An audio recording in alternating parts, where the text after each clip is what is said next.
welcome back to our channel, Serene Ceramics. This is Glaze of the Week. Okay, what's the updates today? What's the updates this week? Now it is 7 a.m. here on a Wednesday the 10th of February 2021. Whoa, what's been happening the past week? Oh, it's been a crazy week.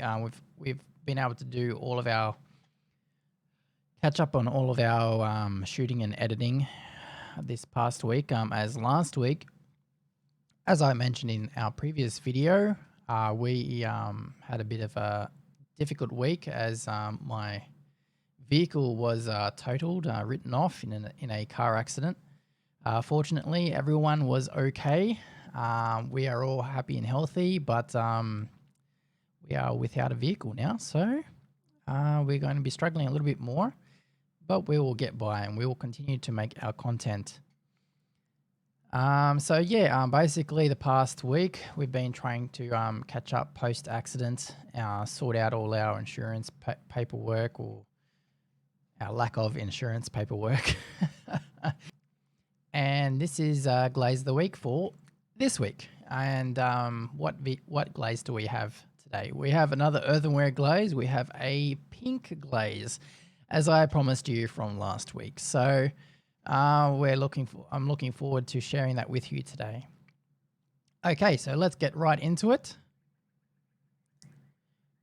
So this glaze, I've sort of named it Powder Boss Pink because I feel it is a bit of the boss of all pink glazes, especially for lo-fi glazes in the earthenware range. That is Cone 03.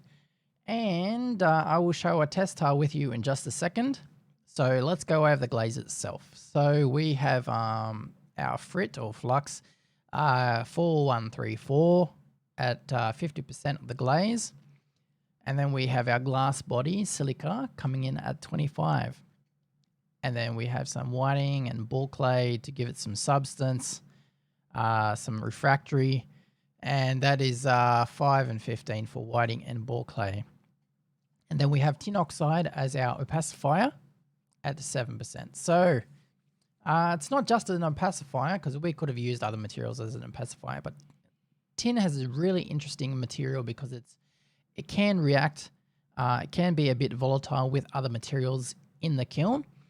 So you're trying to figure out what gives it the pink color. So tin oxide in reaction to chrome, chromium oxide, chrome oxide, chromium, any of those names. Chrome is a very volatile material as well. So why haven't we added chrome to this glaze to give it its color? Basic reason is that chrome is a very, very, very strong material.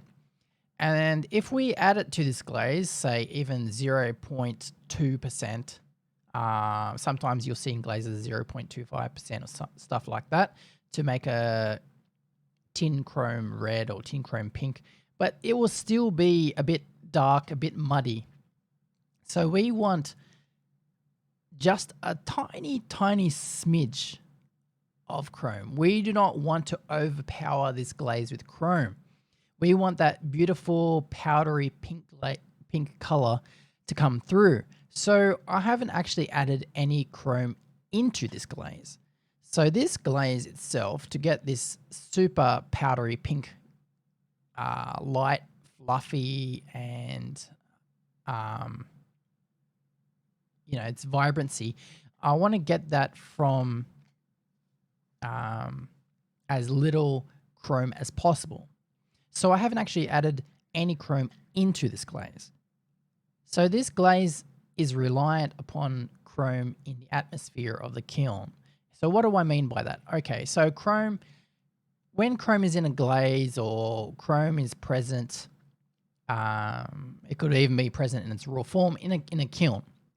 But in any glaze, even in a tiny amount, when chrome is fired in a kiln, it becomes airborne. So it releases a gas, it becomes an airborne, and it saturates itself into the bricks of a kiln. So the kiln bricks, into the walls of the kiln, sometimes also into the, if it's a fiber kiln, sometimes into the fiber fiber walls as well, but mostly within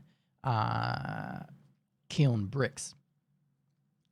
But even if there's none in the kiln at that time, even if your kiln is a very new kiln, if you fire another glaze that has chrome in it, that's sitting next to this item or with this glaze, then it can actually jump from that object or that glaze, become airborne, and affect this glaze that's sitting right next to it. So that is another option. If you don't have an older kiln, you can actually use another chrome glaze sitting in for example, a test tile or another material, and then that can react to this glaze to make it super pink. So if you use this glaze in your kiln and it's coming out white, it's not coming out pink, and you're trying to figure out, well, he's giving me this pink glaze. It says pink and it should be pink, but it's not going pink. It's coming out white. Then that's the reason. You haven't got any chrome present in your kiln. So to remedy that, I suggest to use a chrome recipe, or to have even just a little tiny bowl with a chrome powder in it. It doesn't even have to be in a glaze. That's what I've used a lot in the kiln in the past when it hasn't worked. Just a little bowl with some chrome oxide just sitting in that bowl. It doesn't need to be in a glaze for it to become volatile to create those gases. So that's another option. There are many options. So this glaze is an awesome glaze when it's present with chrome. So let me show you a test tile of that.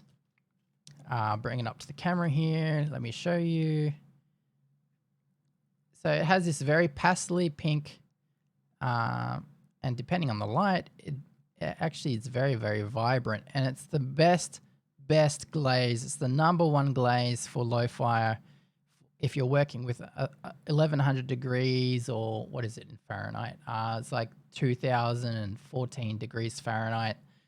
So Orton Cone 03. It's a very, very stable glaze as well. That's one thing I like about this glaze. It's very stable, so it's not going to run anywhere. The last two glazes I gave you were metallic glazes. Now those glazes, if anything's like oversaturated in oxide, chances are it's going to flux. It's going to run and be extremely difficult to control. But this glaze, it's a very stable glaze. This glaze also has a good amount of opacity. It will help keep that solid color for you. So if you're having difficulties with textures or stuff like that, if your surface of your clay is a bit rough, it can actually overcome that and smooth out for you. So I wouldn't worry too much about that. This is a beautiful, beautiful glaze. I'm not going to go too much into this for you. But if you are using this glaze and you are having difficulty with it, please let me know. Please contact me, and I'm happy to share any more information that I can with you to help you develop it further. Again, there might be issues, who knows, with your clay body. It might not be compatible, but that's why you need to test. You need to test, and retest to make sure that this glaze is compatible. But I've never had a problem with this glaze. I've never had issues with clay bodies. I've tested it on various clay bodies. It's been a very top performing glaze, and I'm very happy to share this with you. So if you're after that super pink glaze, that glaze that's gonna be a true pink, not a red pink, not a muddy pink, a true pink glaze, then use this glaze recipe. Okay, I'm Sean Jackson. I'm here on Serene Ceramics, and I'm happy sharing this with you today. And I hope that you have a blessed rest of the day and blessed rest of the week. Cheers.